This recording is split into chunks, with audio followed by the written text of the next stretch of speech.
কিন্তু স্বর্গে একটা অসুবিধা আছে, সেই অসুবিধাটার জন্য আপনারাই বিচার করবেন যে আপনারা স্বর্গে যাবেন কিনা। স্বর্গে, সঞ্জয় বাবু, স্বর্গে একটা অসুবিধা আছে, সেটা হচ্ছে কি, যে যেই পরিমাণ আপনার ক্ষুধা লাগবে স্বর্গের দেবতারা এই পরিমাণ আপনাকে খেতে দেবে না। ওখানে সুন্দর সুন্দর পাকা ফল আছে, কিন্তু গাছের ডাল থেকে ছুটে আপনি খেতে পারবেন না।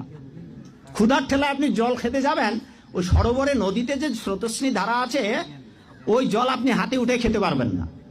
তো ওখানে যারা স্থায়ী দেবতা আছে, ওরা যা খাইতে দেবে আপনার তাই খেতে হবে, ফলে স্বর্গ শান্তি নেই। জান্নাতের সবচেয়ে বড় বিষয়টা কি? আল্লাহ পাককে আমরা এই চোখ দিয়ে দেখতে পারবো ইনশাআল্লাহ। জান্নাত মানে কি? যা ইচ্ছা তাই করতে পারবেন। জান্নাত মানে কি? আপনি চাচ্ছেন, আল্লাহ আমি এখন একটা খামর চাই, শরাব আপনার সামনে হাজির, চিন্তা করার সাথে সাথে। জান্নাত মানে কি? আল্লাহ আমি আপনাকে দেখতে চাই, আল্লাহকে আপনি দেখতে পারবেন। জান্নাত মানে কি? আপনি মধুর নহর, দুধের নহর, পানির নহর, শরাবের নহর, হুরে নিন চতুর্দিকে ঘোরাফেরা করছে। একজন নিম্নমানের জান্নাতি, মানে সবচেয়ে শেষের দিকে যারা জান্নাতে যাবে, তাদের সাথেই দুজন করে হুরে নিন, আহাল পরিবার তো আছেই, গিলমান পানপাত্র নিয়ে চারপাশে ঘোরাফেরা করবে।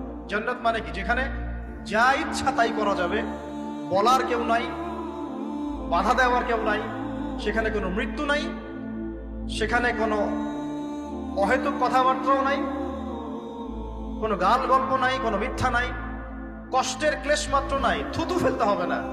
জান্নাত মানে থুতু ফেলতে হবে না। জান্নাত মানে হাঁচি হবে না, নাক ঝাড়তে হবে না। জান্নাত মানে ইস্তেঞ্জা, পেশাব পায়খানা করার টেনশন নাই। মানুষ খাবার খাবে, একটা ঢেকুর তুলবে, ব্যাস খাবার হজম হয়ে গেছে। আর জান্নাতের সবচেয়ে বড় বিষয়টা কি? আল্লাহ পাককে আমরা এই চোখ দিয়ে দেখতে পারবো ইনশাআল্লাহ।